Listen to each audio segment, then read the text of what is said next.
Hello students, what is going on? मैं Abdullah Momin, KMES English Medium High School and Junior College, and in this video we are going to study about longitudinal wave. So what we have learned in our previous lecture, we have seen the introduction part of this chapter, sound, and then we have seen some common properties of waves.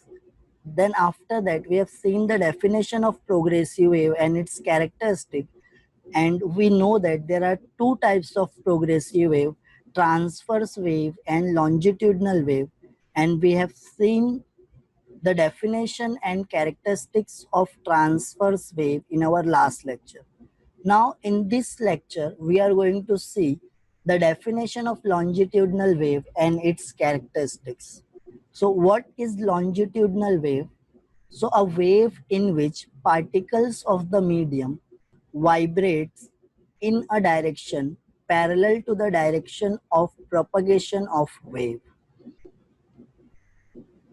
is called longitudinal wave.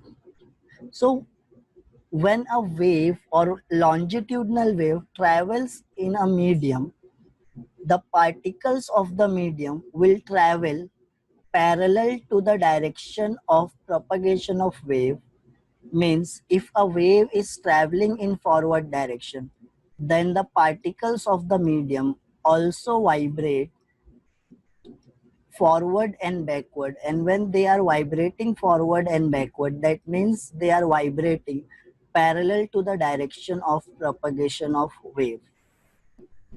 So this is the animation of longitudinal wave. Just look at this red particle. This red particle is vibrating forward and backward, and this wave, the longitudinal wave, is traveling in forward direction.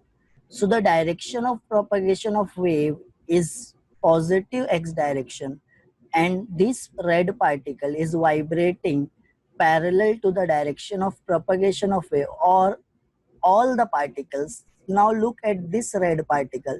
This red particle is also vibrating forward and backward, and this wave is traveling in forward direction. So we will say that the propagation of wave or the vibration of the particles is parallel to the direction of propagation of wave.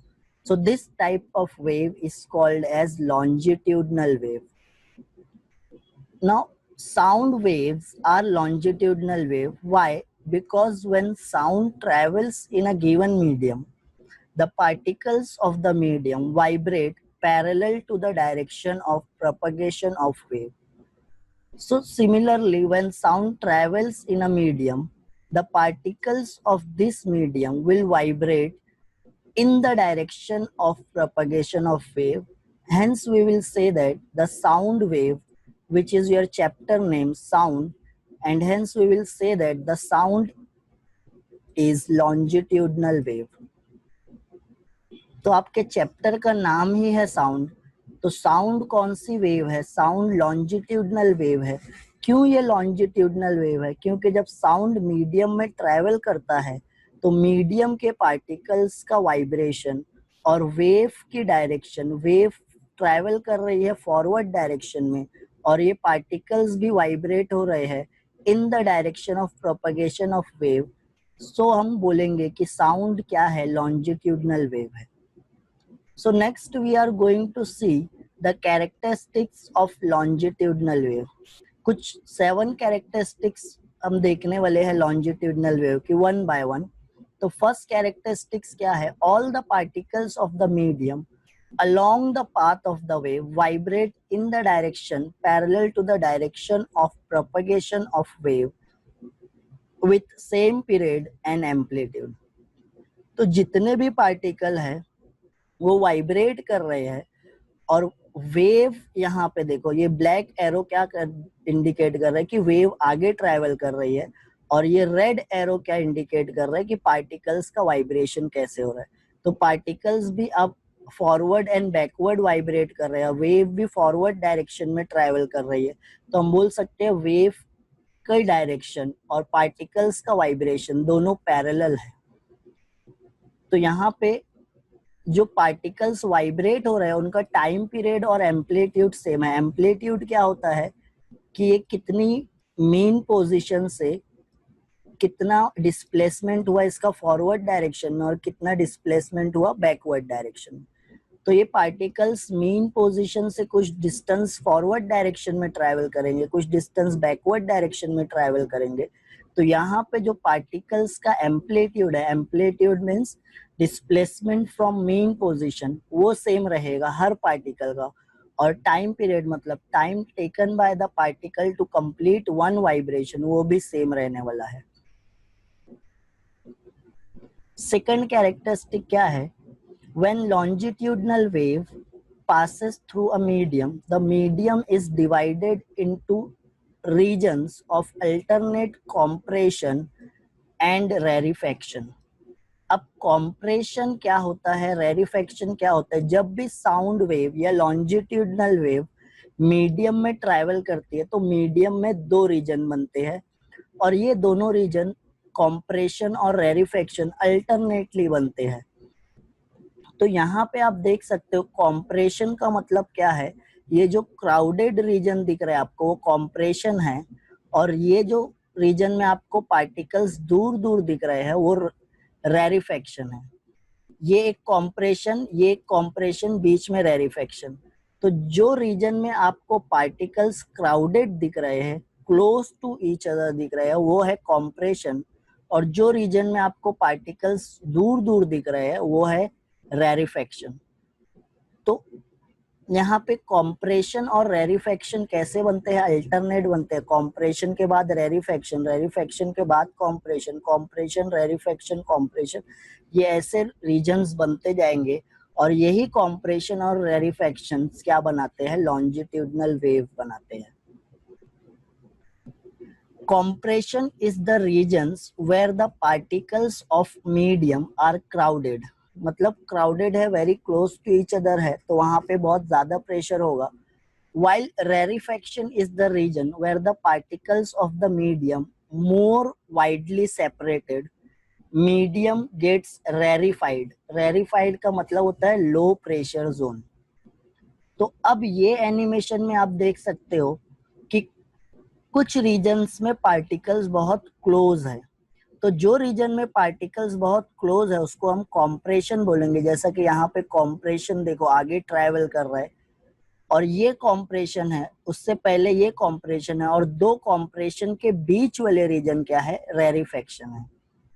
Compression मतलब compressed part और compressed मतलब particles close है।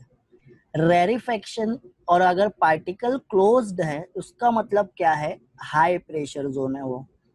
उसके बाद rarefaction का मतलब क्या होता है? रेरिफाइड से बना है। रेरिफाइड मतलब जहाँ पे प्रेशर कम है या पार्टिकल्स रेरिफाइड है, मतलब वहां पे पार्टिकल्स दूर दूर है, वाइडली सेपरेटेड है।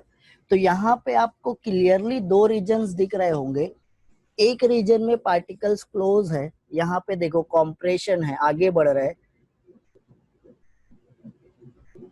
तो ये कॉम्प्रेशन वाले रीजन में पार्टिकल्स क्राउडेड होते हैं। उसके बाद ये दूसरा कॉम्प्रेशन है, यहाँ भी पार्टिकल्स क्राउडेड है, बट दो कॉम्प्रेशन के बीच में एक रेरिफेक्शन मिलेगा और रेरिफेक्शन रीजन में आपको पार्टिकल्स दूर दूर मिलेंगे। तो रेरिफेक्शन में प्रेशर लो होता है, कॉम्प्रेशन में प्रेशर हाई होता है।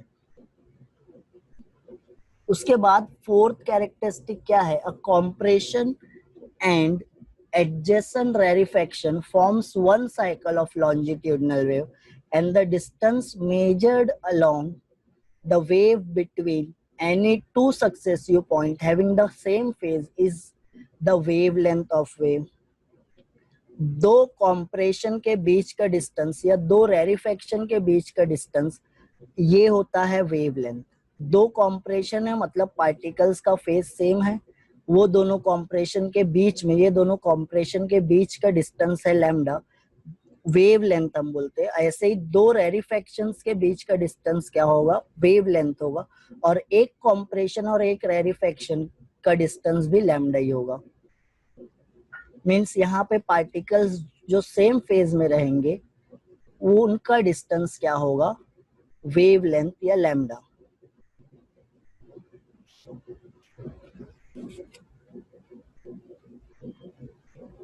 Fifth characteristic, for propagation of longitudinal waves, the medium should possess the property of elasticity of volume.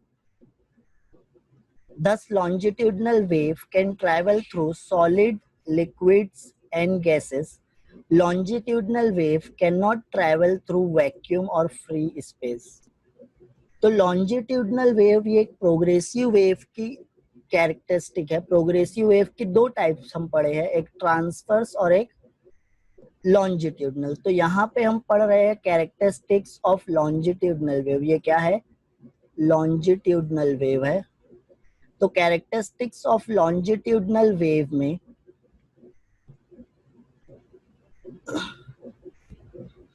जो मीडियम में वेव ट्रैवल करती है वो मीडियम के पास कौन सी प्रॉपर्टी होना चाहिए? Property of elasticity. मतलब वो अपना शेप रीगेन करना चाहिए. तो यहाँ पे सॉलिड में से ट्रैवल हो रहा है तो सॉलिड भी अपना शेप रीगेन करेगा, ओरिजिनल शेप रीगेन कर रहा है, लिक्विड कर रहा है, गैसेस कर रहा है. तो ये तीनों मीडियम्स में से पास होती है. बट ये वैक्यूम अगर है जहाँ पे पार्टिकल्स नहीं है तो वहां पे ट्रैवल नहीं करेगी. उसके बाद नेक्स्ट कैरेक्टरिस्टिक है the compression and rarefaction advances in the medium and are responsible for transfer of energy. तो यहाँ पे कॉम्प्रेशन और रेरिफेक्शन मीडियम में आगे बढ़ रहे हैं और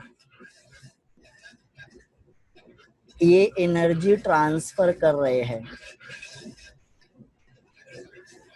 नेक्स्ट लास्ट कैरेक्टरिस्टिक है कि ये जब longitudinal wave advances through a medium there are periodic variation in pressure and density along the path of the wave and also with time.